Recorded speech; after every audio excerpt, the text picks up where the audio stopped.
मोदी जी को तीसरी बार प्रधानमंत्री बनाना है या नहीं बनाना है? तो भाई तुम बोलो क्यों?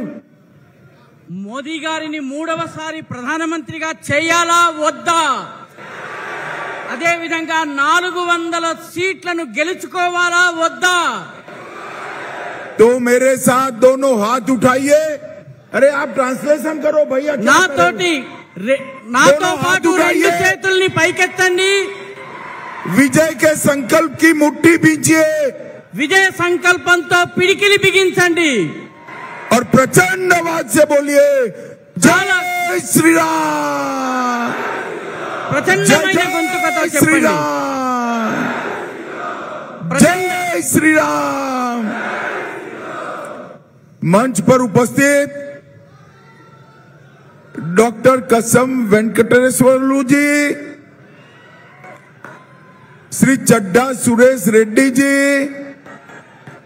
श्री ठादूरी श्रीनिवास जी, श्री शंकरनेनी वेंकटराव जी, श्री गंगीडी मनोहर रेड्डी जी, श्री पी पापाराव जी, बड़ा रापू लिंगा स्वामी जी, श्री कोंठम श्रीनिवास जी, श्री पासम भास्कर जी, अरुतला दशमंत रेड्डी जी, डॉक्टर नागम वर्षित रेड्डी जी, श्री बोक्का नरसिम्हा रेड्डी जी, श्री बी भाग्य रेड्डी जी, श्री जगन मोहन रेड्डी जी, श्री पीवी श्याम सुंदर राव जी, और आज जिनको जिताने की अपील करने के लिए आया हूं, डॉक्टर बूरा नरसैया गौड़ जी।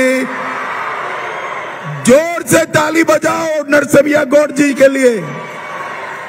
వేదిక మీద ఉన్నటువంటి కాసం వెంకటేశ్వర్లు। अरे भाई अंतिम वाक्य ट्रांसलेट कर, जोर से ताली बजाओ। అందరూ గట్టిగా చెప్పండి, చప్పట్లు కొట్టి బూరా నరసయ్య గౌడ్ గారి యొక్క అభ్యర్థిత్వాన్ని బలపరచండి।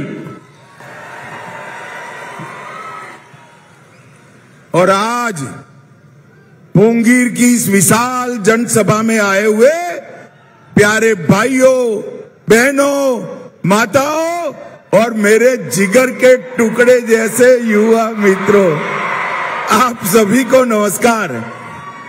ఈ రోజు ఈ సభకి వచ్చినటువంటి మాతలారా, మిత్రులారా, పెద్దలారా, నా హృదయంలో అంతర్భాగమైనటువంటి అందరికీ కూడాను నమస్కారాలు। सबसे पहले मैं भगवान लक्ष्मी नरसिम्हा स्वामी को प्रणाम कर कर मेरी बात की शुरुआत करना चाहता हूं। मैं स्वर्णगिरी वेंकटैया बालाजी मंदिर, कुर्मावेली मल्लिकार्जुन स्वामी, कोलक नपक जैन मंदिर, दक्षिण सोमेश्वर मंदिर को प्रणाम कर कर मेरी बात की शुरुआत करना चाहता हूं। मैं बस चलेगा भी। मैं कात्कीय रानी रुद्रमा देवी को मन पूर्वक प्रणाम करना चाहता हूं। अब कर నేను యాదగిరి లక్ష్మీ నరసింహ స్వామి। सुनिए भैया, इस छोड़ दीजिए, अब एक एक लाइन का करना मेरा। हाँ? आज जिन्होंने मुगलों के सामने लड़ाई लड़ी, ये महाराणा प्रताप वीर योद्धा, जिन्होंने देश की आजादी के लिए अपना सर्वस्व न्यौछावर किया, वो महाराणा प्रताप का जन्मदिन है। मैं महाराणा प्रताप को भी प्रणाम करना चाहता हूं।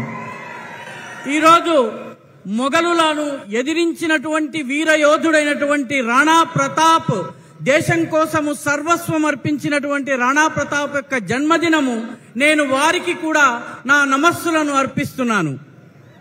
भाई और बहनों, ये 2024 का जो चुनाव है, ये राहुल गांधी वर्सेस नरेंद्र मोदी का चुनाव है।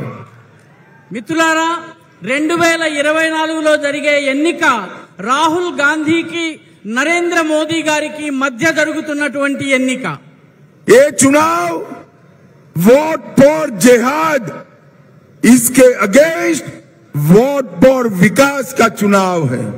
ఈ ఎన్నిక ఓట్ ఫర్ జెహాద్ దానికి పోటీగా ఓట్ ఫర్ అభివృద్ధి కోసం ఓటు దీనికి మధ్య జరుగుతున్నటువంటి ఎన్నిక।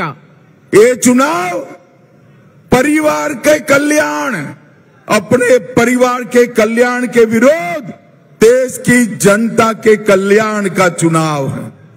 ఈ ఎన్నిక ఈ యావత్ తన కుటుంబం యొక్క అభివృద్ధి, మొత్తం దేశం యొక్క అభివృద్ధి, ఈ రెండిటి మధ్య జరుగుతున్నటువంటి పోరాటం। भाई और बहनों, ये चुनाव राहुल गांधी की चाइनीज गारंटी के खिलाफ मोदी जी की भारतीय गारंटी का चुनाव है। ఈ ఎన్నిక రాహుల్ గాంధీ యొక్క పిల్ల చేష్టల గ్యారంటీకి ప్రధానమంత్రి నరేంద్ర మోదీ గారు ఇస్తున్నటువంటి గ్యారంటీకి మధ్య పోటీ।